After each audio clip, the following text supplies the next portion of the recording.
बच्चों, welcome to जोश education. मैं निर्मला आपके साथ। आज का हमारा जो टॉपिक है वो है टाइप्स ऑफ सॉल्यूशन। हम टाइप्स ऑफ सॉल्यूशन पढ़ेंगे कि कितनी तरह के सॉल्यूशन होते हैं। तो सॉल्यूशन, जैसे कि आपको पता है कि सॉल्यूशन दो चीज़ों से मिलके बनता है, सॉल्वेंट और सॉल्यूट, और सॉल्वेंट और सॉल्यूट को मिलके सॉल्यूशन बनता है। अब हमारे दिमाग में एक क्वेश्चन आता है कि सॉल्यूट किसे कहेंगे और सॉल्वेंट किसे कहेंगे।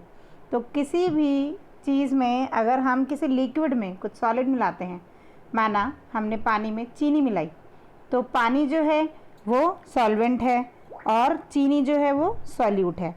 इसमें हम इसलिए बता पाए क्योंकि जो चीनी थी वो सॉलिड थी और जो पानी था वो लिक्विड था, तो हमें पता चल गया कि जो पानी है वो सॉल्वेंट है और चीनी जो है वो सॉल्यूट है। लेकिन अगर दोनों ही चीज़ों की स्टेट सेम हो, माना दोनों ही सॉलिड हैं या दोनों ही लिक्विड हैं या दोनों ही गैस हैं, तो हम कैसे पता लगाएंगे कि सॉल्वेंट क्या होता है और सॉल्यूट क्या होगा। तो माना दूध में पानी मिलाया हमने, ठीक है, तो दूध में पानी मिलाने पे दोनों चीज़ें लिक्विड हैं, दूध भी लिक्विड है और पानी भी लिक्विड है, तो सॉल्वेंट क्या होगा और सॉल्यूट क्या होगा।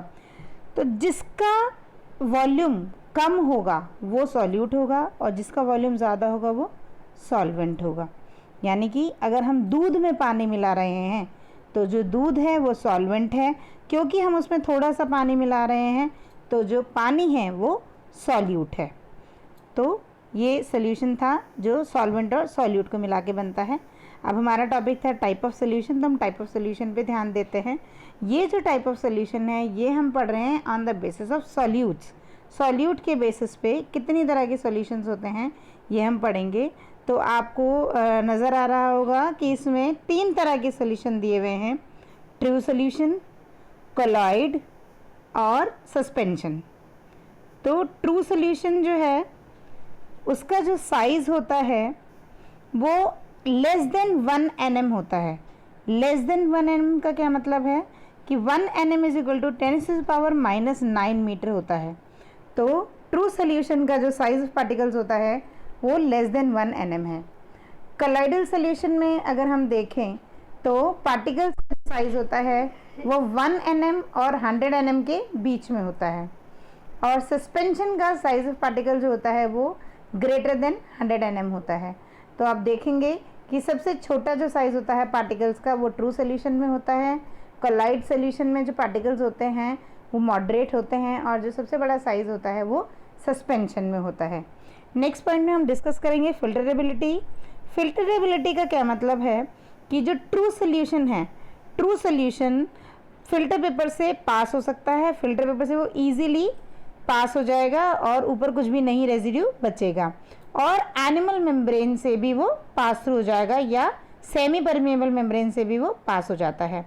लेकिन कोलॉइडल सॉल्यूशन जो है वो फिल्टर पेपर से तो पास हो जाएगा लेकिन एनिमल मेम्ब्रेन से या सेमी परमिएबल मेम्ब्रेन से पास नहीं हो पाता है।